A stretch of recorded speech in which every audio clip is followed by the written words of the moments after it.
Salut à toutes et à tous. Aujourd'hui je vous parle de Perdu dans l'Arctique qui est sorti hier sur Netflix. Un très bon film, je le termine à l'instant, voilà, il est 17h50, je le termine maintenant, donc critique à chaud.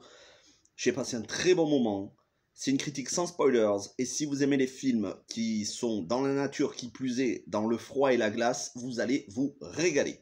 Alors Perdu dans l'Arctique, un film de Peter Flint, réalisateur danois, avec et à la fois devant l'écran, mais aussi sur le papier, puisqu'il l'a coécrit et il l'a produit, Nikolaj Coster-Waldau, alias Jaime Lannister dans Game of Thrones. Mais c'est pas seulement Jaime Lannister, il a joué dans beaucoup d'autres films. Un film de Brian De Palma, il avait joué dans Oblivion avec Morgan Freeman et Tom Cruise. Bref, très bonne filmographie.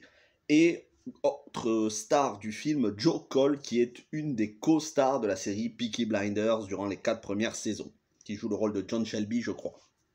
On a aussi Ada Reed qui joue le rôle principal de la série Stella Blomqvist, une excellente série d'enquête qui ici joue le rôle féminin du film, et le charismatique Charles Dance qui retrouve donc ici Nikolaj Coster-Waldau, Charles Dance alias Tywin Lannister, donc le père et le fils de Game of Thrones réunis ici dans ce film qui est inspiré d'une histoire vraie, plutôt adaptée des écrits du véritable Einar Mikkelsen, explorateur qui a découvert, ou plutôt qui a confirmé que le Groenland appartenait bien au Danemark, Groenland qui à l'époque était revendiqué par les États-Unis.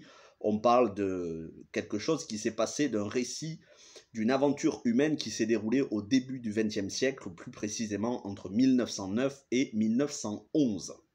On est en plein en même temps que le premier voyage et donc le Titanic qui a sombré, ça se passe à peu près en même temps, à la même période.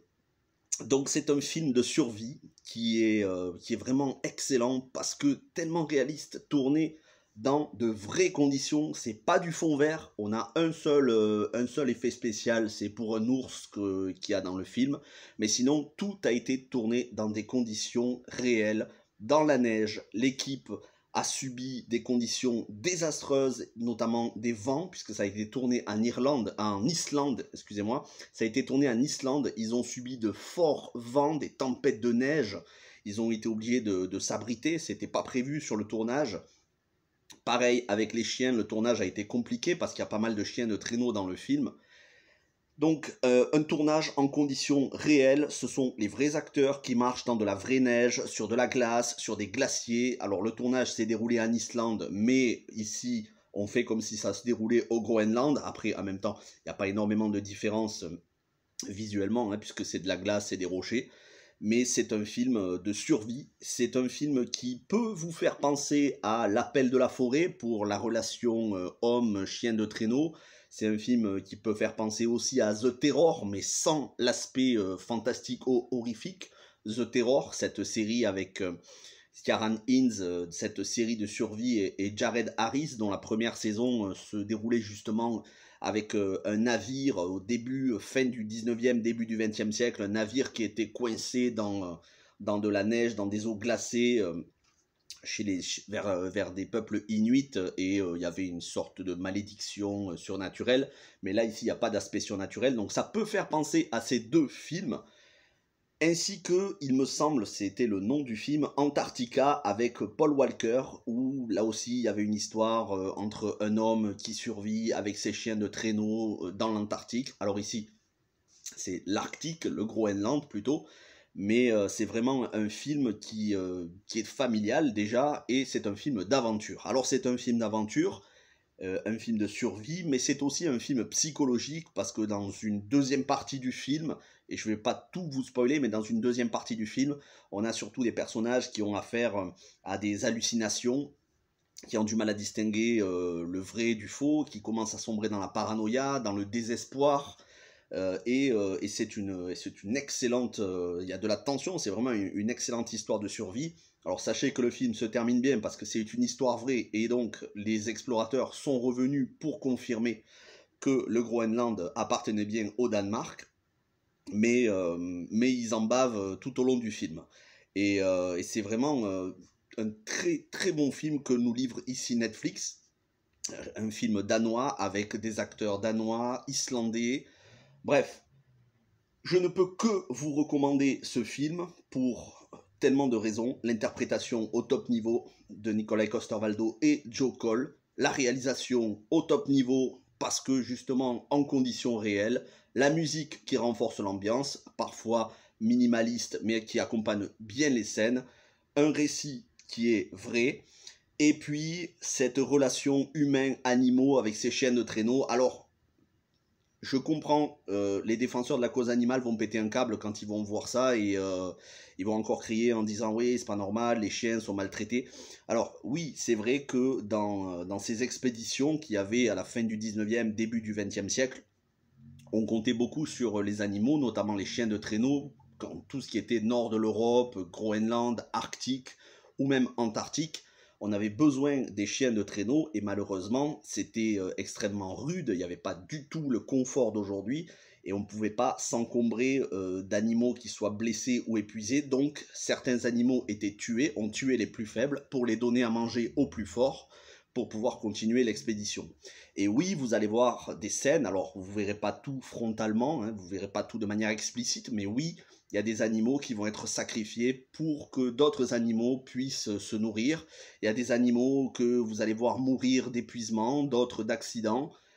C'est tragique parce qu'ils sont très attachants, ils sont magnifiques, ce sont des huskies qui sont sublimes. Après, sachez qu'il n'y a aucun animal qui n'est mort réellement sur le tournage, tout ça est de la fiction, mais dans la vraie vie, dans la vraie expédition qui s'est déroulée, oui, et c'était comme ça à l'époque, et c'est aussi grâce à ces animaux qu'on a pu découvrir des terres, qu'on a pu explorer des terres. Donc voilà, les défenseurs de la cause animale, c'est un petit peu comme ceux qui nous disent qu'aujourd'hui c'est une honte d'utiliser des rats en laboratoire. Oui, mais c'est grâce à des rats de laboratoire qu'on arrive à développer des vaccins. Donc quelque part, ces animaux, même si oui, ils sont sacrifiés, c'est grâce à eux qu'on peut sauver un plus grand nombre. Donc voilà, je peux comprendre que certains soient choqués du traitement des animaux, mais encore une fois, n'oublions pas que comme ils le disent dans les films, hein, ce sont des animaux, c'est pas, même si leurs vies sont importantes et qu'on est attaché à eux, ça reste quand même moins important que des vies humaines. Et je sais que c'est pas le discours animaliste, antispéciste d'aujourd'hui, mais c'est la réalité. Ça reste quand même moins important, il vaut mieux sauver une vie humaine qu'une vie animale. Et malheureusement, quand on doit faire des choix, ça fend le cœur, mais c'est comme ça. Donc c'est le traitement qui était réservé aux animaux dans les expéditions d'aventuriers qui ont réellement existé. C'est le cas de ceux décrits dans le film. Et il faut en être conscient. Et en tout cas, ça donne lieu à de belles scènes, poignantes, émouvantes, tragiques parfois. Un très très beau film pour toute la famille que je vous recommande. Encore une fois, c'est du film Netflix. Oui, Netflix nous livre de la qualité, que ce soit en termes de films français avec Franck Gastambide, que ce soit en termes de films de baston, Vengeance au point qu'on a eu il y a quelques jours, que ce soit en termes de films d'aventure comme celui-ci, ou en termes d'autres films, films d'horreur, films fantastiques, comédies. Netflix nous livre décidément des tonnes et des tonnes de films, parfois des films de qualité téléfilm du dimanche après-midi, d'autres fois des films qui auraient très bien pu sortir au cinéma. C'est un film qui aurait pu sortir au cinéma, mais grâce à Netflix, ils ont eu une totale liberté de tournage. Et ça, on peut remercier Netflix pour donner du budget à des réalisateurs, scénaristes, producteurs pour livrer une œuvre qui n'aurait peut-être pas forcément cartonné au cinéma étant donné le nombre de films qui sortent. Moi, vous le savez, je défends les plateformes de SVOD. Après, pour ceux qui veulent, il y a des films au cinéma, en ce moment The Batman, mais c'est vrai que c'est intéressant de voir ce Perdu dans l'Arctique avec un casting de haut niveau. Voilà ce que je peux vous dire. On se retrouve demain pour une vidéo sur un film d'horreur très célèbre.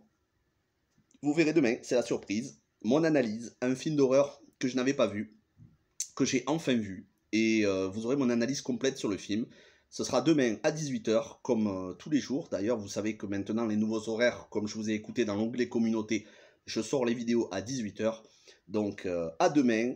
Passez une bonne fin de semaine. Portez-vous bien et ciao tout le monde.